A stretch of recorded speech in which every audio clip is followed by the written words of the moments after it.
का, लेकिन एक बड़ी खबर आपको बता दें। ये बड़ी खबर दिल्ली से आ रही है, सूत्रों के हवाले से ये बड़ी खबर है। बीजेपी नेताओं ने ओपी राजभर से मुलाकात की है। सोर्सेस बता रहे हैं ओपी राजभर से मुलाकात हुई है बीजेपी के वरिष्ठ नेताओं की। बीजेपी के बड़े नेताओं से सुभाषपा के चीफ ओपी राजभर मिले हैं और बहुत जल्द गठबंधन का सुभाषपा ऐलान करेगी, यानी बीजेपी के साथ बात पक्की नजर आ रही है ओपी राजभर की, ये सोर्सेस बता रहे हैं। और आज बीजेपी के कई वरिष्ठ नेताओं के साथ ओपी राजभर की बैठक भी हुई है। और खबर यह भी है कि यूपी कैबिनेट में जगह मिल सकती है ओपी राजभर को। अरुण राजभर गाजीपुर सीट से लोकसभा का चुनाव लड़ सकते हैं, जो महासचिव है सुभाषपा के और बेटे हैं ओपी राजभर के। अरुण राजभर अपने सिंबल छड़ी से लड़ सकते हैं चुनाव।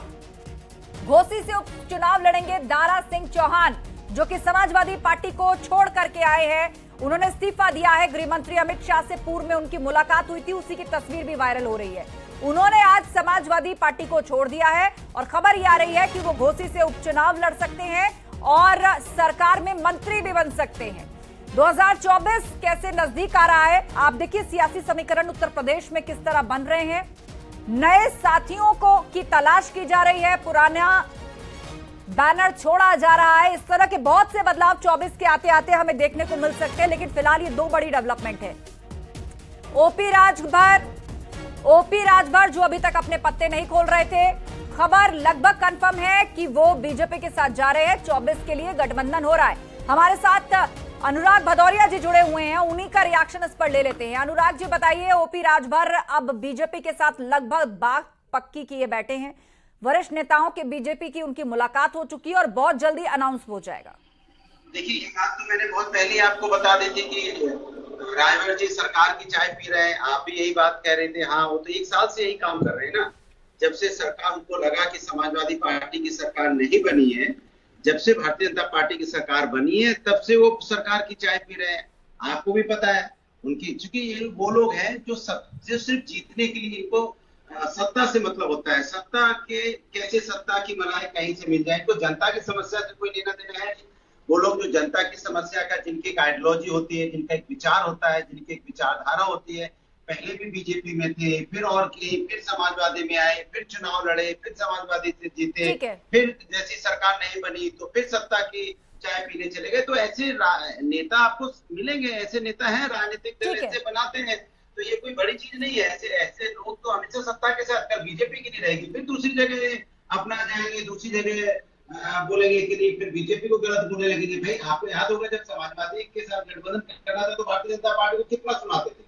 तो उनको लगता था कि जनता समाजवादी के साथ है तो समाजवादी पार्टी में जाएंगे तो हम जीत जाएंगे। अब हमारे यहाँ आए, फिर वो बीजेपी को उल्टा सीधा बोले। बेशक अनुराग जी, आप ओपी राजभर को मौका परस्त बोल रहे हैं, लेकिन 24 का चुनाव आते आते हर कोई अपने अपने साथ दलों को जोड़ रहा है, लोगों को जोड़ रहा है। बीजेपी भी इसी कोशिश में थी और ओपी राजभर को मना लिया गया है। खबर यह है कि उनके बेटे अरुण राजभर जो हैं वो लोकसभा का चुनाव लड़ सकते हैं और ओपी राजभर को यूपी कैबिनेट में जगह मिल सकती है। आगे चर्चा करेंगे, लेकिन अलाउद्दीन हमारे सहयोगी हमारे साथ फोन लाइन पर है, एक उनसे रिएक्शन ले लेते हैं। अलाउद्दीन, खबर यह भी है कि घोसी से उपचुनाव लड़ सकते हैं दारा सिंह चौहान, सपा छोड़ चुके हैं और अब सरकार में मंत्री भी बन सकते हैं। जी बिल्कुल, ओपी राजभर आज दिल्ली में थे। खबर ये है कि बीजेपी के बड़े नेताओं से उनकी मुलाकात हुई है। उधर दूसरा बड़ा अपडेट जिसका जिक्र आप कर रही हैं कि घोसी से अब बीजेपी के सिंबल से दारा सिंह चौहान इलेक्शन लड़ेंगे और बीजेपी में मंत्री बन सकते हैं। और ओपी राजभर की भी खबर यही है कि दिल्ली में 3 सीटों की बातचीत हुई है, 3 लोकसभा क्षेत्रों को लेकर के, और खुद के, क्योंकि वो विधायक हैं इतने वक्त अपनी पार्टी से, तो ऐसे में खुद को मंत्री के तौर पर भी देख रहे हैं कि 2 कैबिनेट मंत्री, यानी दारा सिंह चौहान की एक सीट, दूसरी ओपी राजभर की, और उसके बदले में आगामी लोकसभा चुनाव में 3 सीटें ओपी राजभर की पार्टी में खाते में जा सकती है। हालांकि ओपी राजभर अभी दिल्ली में है। खबर यह है कि आज देर रात तक लखनऊ लौटेंगे और कल वो जब उनसे मुलाकात पत्रकारों की होगी तो थोड़ा विधिवत और ज्यादा विस्तार से जानकारी न्यूज 18 पर दर्शकों को दे पाएगा। जी जी बिल्कुल, लेकिन इससे पहले खबर आ रही थी अलाउद्दीन की बात लगभग पक्की हो गई है और सुभाषपा की कोई बड़ा कार्यक्रम उसका होने जा रहा है और उसमें वो उसको ऑफिशियल अनाउंस कर सकती है, मंच साझा किया जा सकता है बीजेपी के किसी वरिष्ठ नेता द्वारा ओपी राजभर से।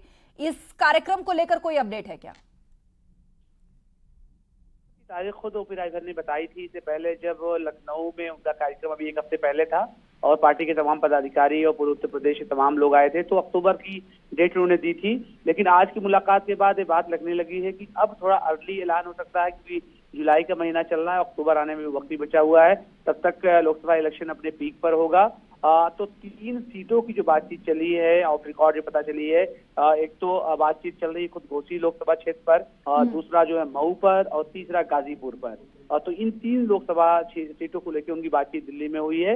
हालांकि अभी ये बात कह पाना थोड़ा मुश्किल होगी कि आखिर बीजेपी के सीनियर लीडरों का क्या रुख रहा है, और थोड़ी सी कला और साफ हो जाएगी।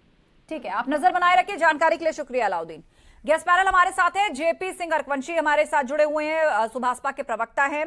जेपी सिंह जी, समाजवादी पार्टी ने इस पर रिएक्शन दिया है और कहा है कि ओपी राजभर तो है ही मौका परस्त, उनको जिधर लगता है सत्ता जा सकती है या जा रही है उस पाले हो लेते हैं, उसके बाद वहां भी तय नहीं कर पाते।